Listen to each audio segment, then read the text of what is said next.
بسم اللہ الرحمن الرحیم۔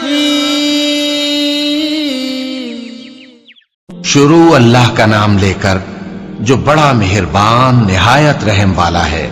حامیم، کتاب روشن کی قسم کہ ہم نے اس کو قرآن عربی بنایا ہے تاکہ تم لوگ سمجھو، اور یہ بڑی کتاب یعنی لوح محفوظ میں ہمارے پاس لکھی ہوئی اور بلند مرتبہ ہے، حکمت والی ہے۔ تو کیا ہم پھیر دیں گے تمہاری طرف سے یہ کتاب نصیحت موڑ کر اس بنا پر کہ تم ایسے لوگ ہو جو حد پر نہیں رہتے؟ اور ہم نے پہلے لوگوں میں بھی بہت سے پیغمبر بھیجے تھے، اور جو پیغمبر بھی ان کے پاس آتا تھا تو وہ اس سے ضرور تمسخر کرتے تھے، تو جو ان میں سخت زور والے تھے ان کو ہم نے ہلاک کر دیا، اور پہلے لوگوں کی حالت گزر چکی۔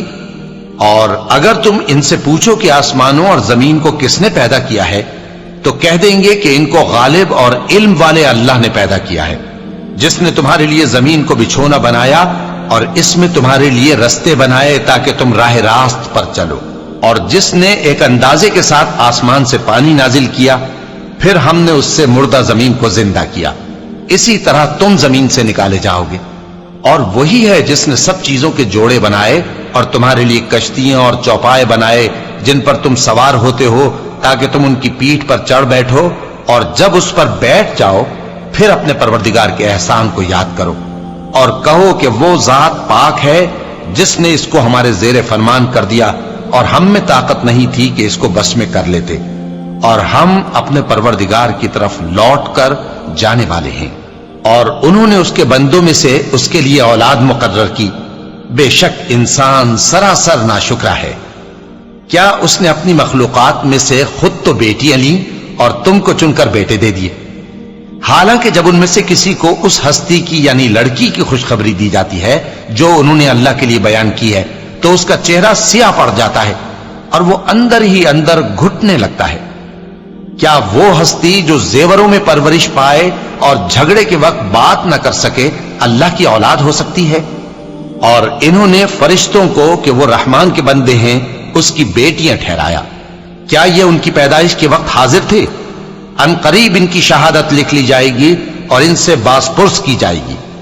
اور کہتے ہیں اگر رحمان چاہتا تو ہم ان کو نہ پوچھتے، ان کو اس کا کچھ علم نہیں، یہ تو صرف اٹکلیں دوڑا رہے ہیں۔ یا ہم نے ان کو اس سے پہلے کوئی کتاب دی تھی کہ یہ اس سے استدلال کرتے ہوں؟ بلکہ کہنے لگے کہ ہم نے اپنے باپ دادا کو ایک طریقے پر پایا ہے اور ہم انہی کے قدم بقدم چل رہے ہیں۔ اور اسی طرح ہم نے تم سے پہلے کسی بستی میں کوئی خبردار کرنے والا نہیں بھیجا مگر وہاں کے خوشحال لوگوں نے کہا کہ ہم نے اپنے باپ دادا کو ایک راہ پر پایا ہے اور ہم قدم بقدم انہی کے پیچھے چلتے ہیں۔ پیغمبر نے کہا اگرچہ میں تمہارے پاس ایسا دین لایا ہوں کہ جس رستے پر تم نے اپنے باپ دادا کو پایا وہ اس سے کہیں زیادہ سیدھا رستہ دکھاتا ہو، تو کہنے لگے کہ جو دین تم دے کر بھیجے گئے ہو ہم اس کو نہیں ماننے کے، تو ہم نے ان سے انتقام لیا، سو دیکھ لو کہ جھٹلانے والوں کا انجام کیسا ہوا۔ اور جب ابراہیم نے اپنے باپ اور اپنی قوم سے کہا کہ جن چیزوں کو تم پوجتے ہو میں ان سے بیزار ہوں، ہاں جس نے مجھ کو پیدا کیا وہی مجھے سیدھے رستے پر لے چلے گا، اور یہی بات وہ اپنے بعد اپنی اولاد میں چھوڑ گئے تاکہ وہ اللہ کی طرف رجوع رہیں۔ بات یہ ہے کہ میں ان کفار کو اور ان کے باپ دادا کو مال و متاع دیتا رہا یہاں تک کہ ان کے پاس حق اور صاف صاف بیان کرنے والا پیغمبر آ پہنچا، اور جب ان کے پاس حق یعنی قرآن آیا تو کہنے لگے کہ یہ تو جادو ہے اور ہم اس کو نہیں ماننے کے، اور یہ بھی کہنے لگے کہ یہ قرآن ان دونوں بستیوں یعنی مکے اور طائف میں سے کسی بڑے آدمی پر کیوں نازل نہ کیا گیا؟ کیا یہ لوگ تمہارے پروردگار کی رحمت کو بانٹتے ہیں؟ ہم نے ان میں ان کی معیشت کو دنیا کی زندگی میں تقسیم کر دیا اور ایک کے دوسرے پر درجے بلند کیے تاکہ ایک دوسرے سے خدمت لے، اور جو کچھ یہ جمع کرتے ہیں تمہارے پروردگار کی رحمت اس سے کہیں بہتر ہے۔ اور اگر یہ خیال نہ ہوتا کہ سب لوگ ایک ہی جماعت ہو جائیں گے تو جو لوگ اللہ سے انکار کرتے ہیں ہم ان کے گھروں کی چھتیں چاندی کی بنا دیتے اور سیڑھیاں بھی جن پر وہ چڑھتے، اور ان کے گھروں کے دروازے بھی اور تخت بھی جن پر تکیہ لگاتے ہیں، اور یہ سب چیزیں سونے کی بھی بنا دیتے، اور یہ سب دنیا کی زندگی کا تھوڑا سا سامان ہے، اور